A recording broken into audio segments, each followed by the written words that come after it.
It was a warmer than usual November evening, the kind where Parisians seize the moment for that last outdoor cafe terrace drink before the onset of winter. France's national football team had a match at the National Stadium. 10 years on, another unseasonably warm November the 13th, and coincidence of the calendar, Les Bleus again hosting at the National Stadium. But minds are elsewhere on this Thursday. Over the next 2 hours, live coverage of the ceremonies marking the evening where a jihadist cell sowed terror at the Stade de France, cafe terraces, and inside a packed Bataclan concert hall. 130 killed on the night, 2 more if you include survivors who later took their own lives. 132 stars will shoot into the sky later in a light show that's part of a ceremony conceived by the same Thierry Reboul who conceived the opening ceremonies for last year's Paris Olympics coming up. Speeches by survivors, the French president, the mayor, musical performance, including by Jesse Hughes, lead singer of the Eagles of Death Metal, who were on stage at the Bataclan where 90 people were gunned down on the night. With us, France 24's Antonia Kerrigan. Antonia, tell us where you are. Good evening. I'm at Place de la République, where, as night has fallen, crowds have gathered and continue to gather to pay tribute to the victims of those attacks 10 years ago, and, of course, to watch those commemorations. And at what is usually the bustling heart of the Paris capital, an unusual quiet reigns and is palpable in the air. We'll be crossing back to you throughout. One of the Paris bistros targeted, La Belle Équipe. American Mandy Palmucci and her friends were settling up when the gunmen erupted. 21 killed. Mandy joins us here on set in a moment. France 24's Clovis Casali started the night off duty at a restaurant near other targeted cafes, Le Carillon, La Bonne Bière. Thanks for joining us on this anniversary date. And she covered the attacks as they happened for Portuguese media journalist Ana Navarro. Pedro, thanks for joining us. Good evening. The ceremony begins with the ringing of the bells of all the churches in Paris. These are live images of Notre Dame Cathedral.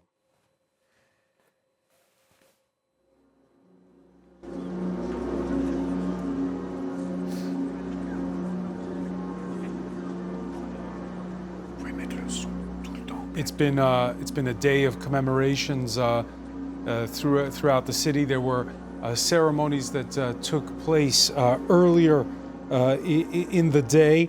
The ceremony that's about to begin, the heart of it taking place right behind Paris City Hall, which is just across the river from Notre Dame.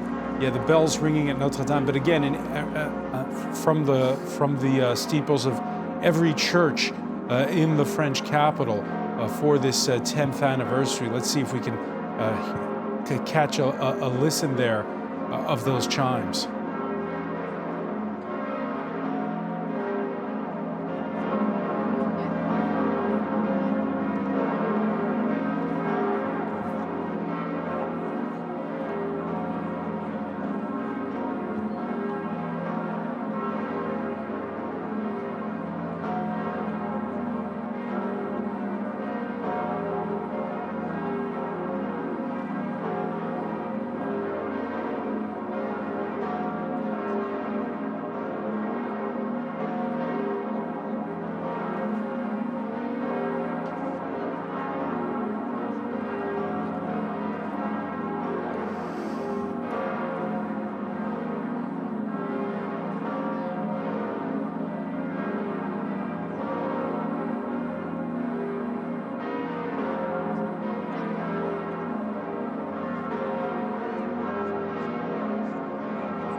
You're watching live images on France 24 of the commemorations that are taking place. Parisians have been gathering in various points across the city for this ceremony, as they did outside the Bataclan concert hall, most notably earlier in the day. The church bells ringing across the city.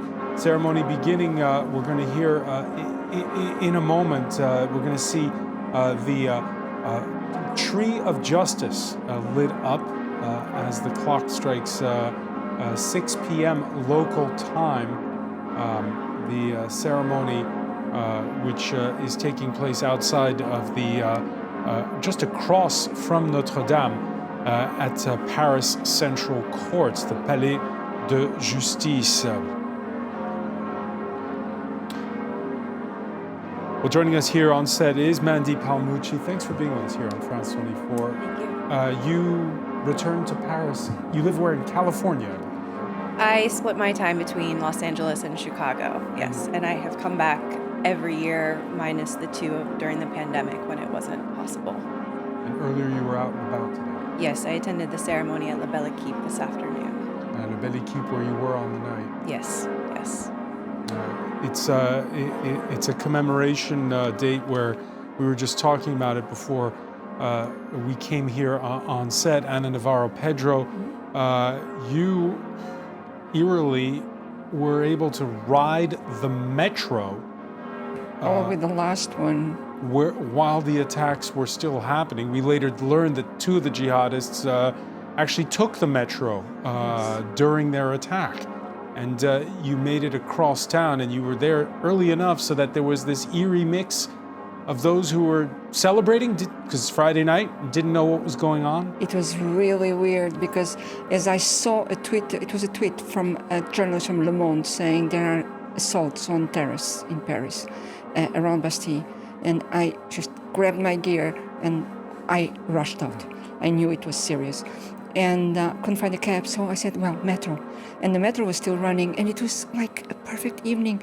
Everybody laughing, and it was, as you said, a very soft evening, a very warm evening.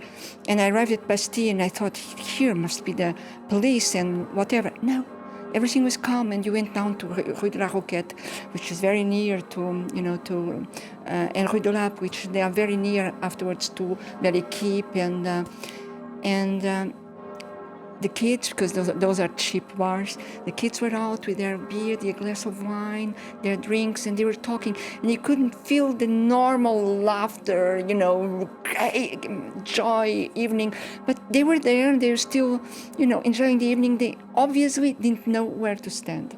Right. And then, of course, there was the Belle Équipe, and there was farther up Carillon and Petit Cambodge and beer. And Clovis Casali, your evening began watching football. Yeah, and thank God I watched the first half because I had a birthday party next to Le Carillon on Rue Bichat. I turned up slightly late, and I arrived 20 minutes after the attacks, and I couldn't go home because they cordoned off the area. And I found myself a few meters from La Bonne Bière, where I saw the policemen, very few policemen at that time, because they were deployed all over the place and the attacks had just taken place. And I can tell you, I'll never forget. First, the atmosphere on the streets, silence, very few people on the streets where I was, with at the end of the street of Le Carillon, Petit Cambodge, and just next to La Bonne Bière, where another attack had taken place. And the policemen were honestly in a state of shock themselves. There were 3 or 4, and they were just trying to prevent us from getting to La Bonne Bière, where you had those victims. Yeah, friends described the police as having a look of fear on their faces because nobody knew what was going on. Exactly, and minutes after, I walked up a few, maybe 50 meters, 100 meters, ran into a colleague and friend, and he was like, something's going on, come inside. We went inside. 5 minutes later, the restaurant owner said, the police is called. You guys all need to go and hide in the kitchen. They closed the restaurant. In a way, we barricaded ourselves, not knowing what was going on because the attackers were somewhere on the loose. We didn't know how many. We didn't know what was happening. And the Bataclan assault, the attack on the Bataclan had started a few minutes before.